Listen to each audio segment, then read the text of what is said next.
এতদিন পর্যন্ত ফিলিস্তিনে আমরা ছোট ছোট শিশুদের কান্না দেখেছি, ছোট ছোট শিশুদের কান্না দেখে সারা মুসলিম বিশ্ব তারা ক্রমশ ফুটে উঠেছে একমাত্র মুনাফিক দালাল শাসকগুলি ছাড়া। আজকে সেই ফিলিস্তিনের এক টুকরো আমরা রাস্তা দেখেছি বাংলাদেশে এক লোকের আলিমকে জমে করা হয়েছে রাস্তার মধ্যে দীপালোকে প্রকাশ্যে নাউজুবিল্লাহ, এবং সেই জমের পরে তার ৩৬ বছর বয়সী ছোট্ট মেয়ে সে কান্না করতেছে, বাবা কখন আসবে, বাবা কখন আসবে, বাবা কখন আসবে।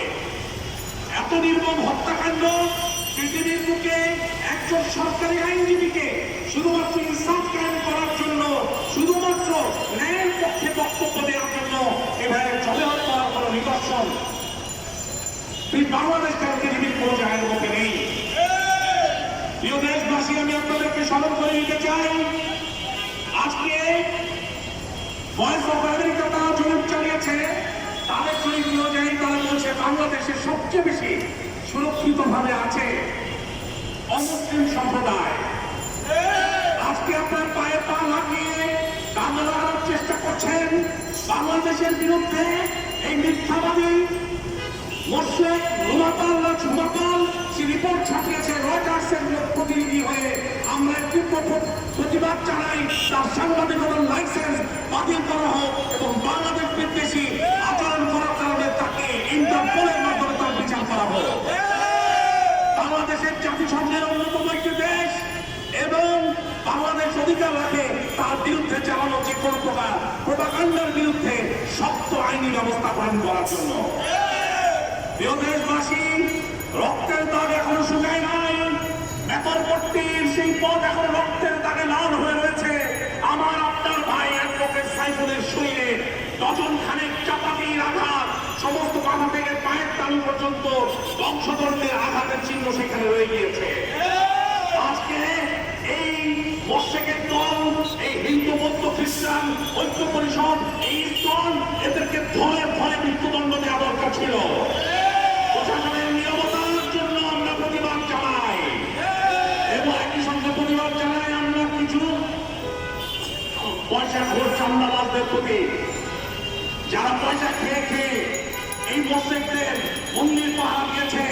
আজকে যখন চট্টগ্রামে কোর্টে মসজিদ ভেঙে ফেলা হলো, তখন তো আমরা সেই মসজিদকে রক্ষা করতে চান নাই। মুসলমানদের মসজিদের সামনে আপনাদের কোনো পাহারা নাই। আপনাদের এই সমস্ত আত্মঘাতী সিদ্ধান্ত থেকে সরে আসুন। 2016 সালে সিলেটের মধ্যে একজন মসজিদের ইমাম প্লাস মুয়াজ্জিন সাহেব, তিনি ইসকনের সন্ত্রাসের বিরুদ্ধে বলেছিলেন, ইসকন যে তাদের মন্দির থেকে গুলি নিক্ষেপ করে তার বিরুদ্ধে প্রতিবাদ করেছিলেন। সেই ইমাম সাহেবকে অত্যন্ত দুর্ভাগ্যজনক ভাবে, নৃশংস ভাবে হত্যা করে এই ইসকন সন্ত্রাসীগুলি, এই উগ্র হিন্দুত্ববাদীগুলি। বছর 2016 সালে এই ইসকন তার চট্টগ্রামে গোসাইডাঙ্গার মধ্যে গরু জবের মধ্যে তারা বাধা দেয়। গরু জবের করার কারণে মুসলমানদেরকে তারা জবেও করার হুমকি দেয়। সেদিন তাদের যদি আজকে বিচার করতেন, আজকে মুসলমানদেরকে তারা ঝড়ে জবাই করতে পারত না। আজকে এই ভর দুপুরে আমরা মধ্য দুপুরে কেন আমরা দাঁড়িয়েছি মাঠের মধ্যে, ময়দানে দাঁড়িয়েছি আপনাদেরকে রক্ষা করার জন্য। অ্যাডভোকেট আলিফ ভাইকে আজকে আপনারা যদি রক্ষা করতে পারতেন তাহলে আপনারা ঝুঁকিমুক্ত থাকতেন। যেহেতু অ্যাডভোকেট আলিফ ভাইকে আপনারা রক্ষা করতে পারেন নাই, সেই জন্য মনে রাখবেন কাউকে তারা আপনাকে ধরে জমাই করে দিতে পারবে, আপনার পাশে তখন কেউ এসে দাঁড়াবে না। অ্যাডভোকেট আলিফ ভাইয়ের হত্যার বিচার চাই। আজকে তারা দেবত্ব সম্পত্তির নাম দিয়ে মুসলমানদের জমি দখল করতে চায়। আমি আপনাদেরকে স্মরণ করিয়ে দিতে চাই, এই দেশের বুকে 1793 সালে এই ব্রিটিশ কুলাঙ্গারগুলি মুসলমানদের জমিগুলো কেড়ে নিয়ে তারা চিরস্থায়ী বন্দোবস্তের মাধ্যমে দখল করে। দখল করার মাধ্যমে তারা এই নিম্ন বর্ণের যারা কিনা গোলাম শ্রেণী রয়েছে, এই মুসলিমদের হাতে, উগ্র হিন্দুত্ববাদীদের হাতে তারা তুলে দেয়। দেশবাসী, এভাবে তারা কোটি কোটি কোটি কোটি জায়গায় তারা সম্পত্তি হারিয়ে দিয়েছে। ভারতের সম্পত্তির নামে মুসলমানদের জমি দখল করে দেওয়া হয়েছে। সাইফ আলী খানের বাবা হচ্ছে মনসুর আলী খান। মনসুর আলী খানের সাহেবের যে কোটি কোটি টাকার স্টেট, ভোপাল স্টেট দখল করে নিয়ে আসে মিথ্যা অভিযোগে। আজকে এই সমস্ত জমিগুলো ফেরত দিতে হবে। মুসলমানদেরকে মুসলমানদের জমি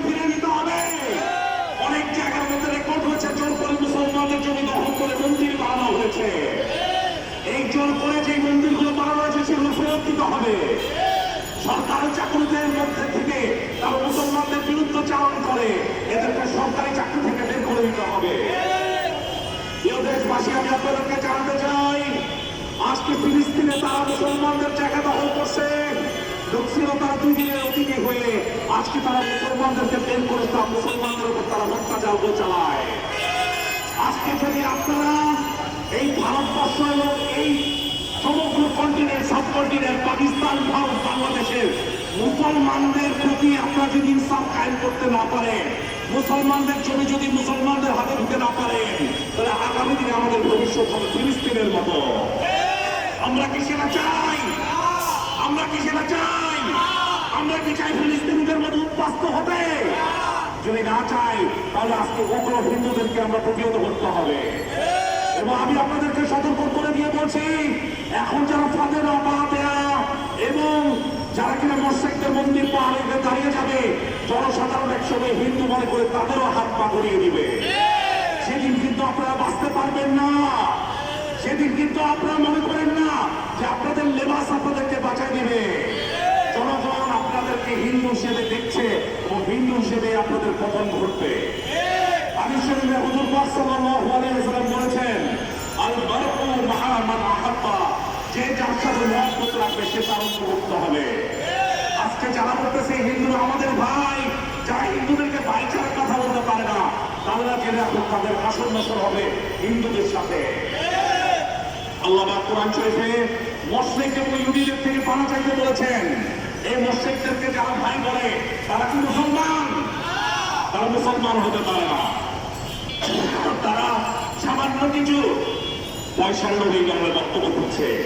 আপনার সন্দেহ করে লিখে রাখেন, আপনার যতই মন্দির পাহারা দেন না কেন, ভারত কখনোই আপনাদেরকে সরকারে বসাবে না।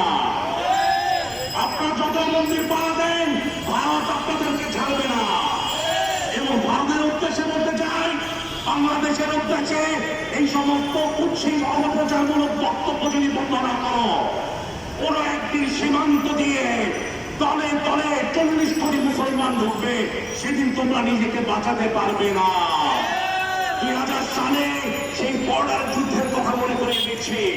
অল্প কয়েকজন বিডিআরের সোলজারের আক্রমণে পর্যুদস্ত হয়েছিল কয়েক ডিভিশন মুশরিক কাপুর সেনা। সেই দিনের কথাকে মনে রাখবেন। আমরা একদিক থেকে ঢুকলে আরেক দিক থেকে পুরা করে বের হয়ে যাব।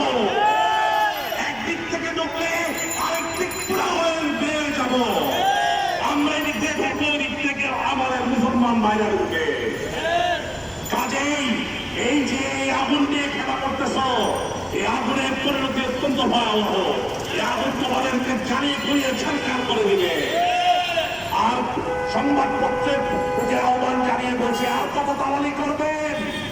এই ডেইলি স্টার এ প্রথম কালো আপনাদের কার্যালয়ের সামনে গরু জবাই দিয়েছে, সেজন্য আমরা মুসলমান জবাই দিয়ে মনে করছেন যে আপনাদের কিছু হবে না। আমরা জানি এই হত্যাকাণ্ডের পিছনে আপনাদের নীল নকশা কাজ করতেছে। আপনারা প্রথম কালো এই নীল নকশার পিছনে রয়েছেন। আপনার দিল্লি স্টার এই নীল নকশার পিছনে রয়েছেন। কাজেই এই দিল্লি স্টার আর প্রথম কালো পত্রিকা বন্ধ করতে হবে। দিল্লি স্টারের মাহফুজ আলম এবং প্রথম আলোর মতিউর চোরাকে প্রকাশ্যে গণফাঁসি দিতে হবে। জনগণের আদালত এদের ফাঁসি চাই। হিন্দুত্ববাদী প্রত্যেক সংগঠন হচ্ছে মূলত রসুনের পোয়ার মতো, তারা আলাদা আলাদা তাকে দেখায় কিন্তু তার ভিতরে ভিতরে এক। ইসকন এবং হিন্দু একই সংগঠন। ইসকন যারা হিন্দুত্ববাদীও তারা। এবং এই সনাতন বিদ্যার্থী সংসদ, হিন্দু বৌদ্ধ খ্রিস্টান ঐক্য পরিষদ, এরা সকলে বৈষম্য বিরোধী গণ আন্দোলনে গুলি চালাবার জন্য নির্দেশ দিয়েছিল। কাজেই এই হিন্দু বৌদ্ধ খ্রিস্টান ঐক্য পরিষদকে নিষিদ্ধ করতে হবে। নিষিদ্ধ করতে হবে সনাতন বিদ্যার্থী সংসদকে, নিষিদ্ধ করতে হবে উগ্র হিন্দুদের সমস্ত সংগঠনকে। তোমরা গরুর গোশত রাখার অভিযোগে তোমরা মানুষ মারো। বাংলাদেশের প্রত্যেকটা হোটেলে হোটেলে গরুর গোশত রাখতে হবে। যে সমস্ত হোটেলে রাখে না তাদেরকে আমরা বয়কট করি, তাদেরকে আমরা ব্যবসা করতে দিব না। তাদের ব্যবসা করার অধিকার নাই। কোন রক্ত খাওয়ার অভিযোগে সেই মুসলমানকে হত্যা করা হয়েছে, সেই মুসলমানের রক্তের প্রতিশোধ গ্রহণ করতে হবে। আমরা সবাই আরিফ হব, আমরা আরিফ হত্যার প্রতিশোধ নেব, আমরা সবাই অ্যাডভোকেট সাইফুল হব, আমরা অ্যাডভোকেট সাইফুল হত্যার প্রতিশোধ নেব। আমাদের এই প্রতিক্রিয়ার কথা মনে রাখবেন, প্রতিক্রিয়ার সময় এবং বিপরীত প্রতিক্রিয়া রয়েছে। আপনারা হিন্দুত্ববাদী আমাদেরকে মাঠে নামিয়েছেন, আমরা এর কথা বিহিত বিচার সাধন করে ছাড়ব। নারায়ণ তাকবীর, নারায়ণ রিসালাত, অ্যাডভোকেট সাইফুল ভাইয়ের রক্ত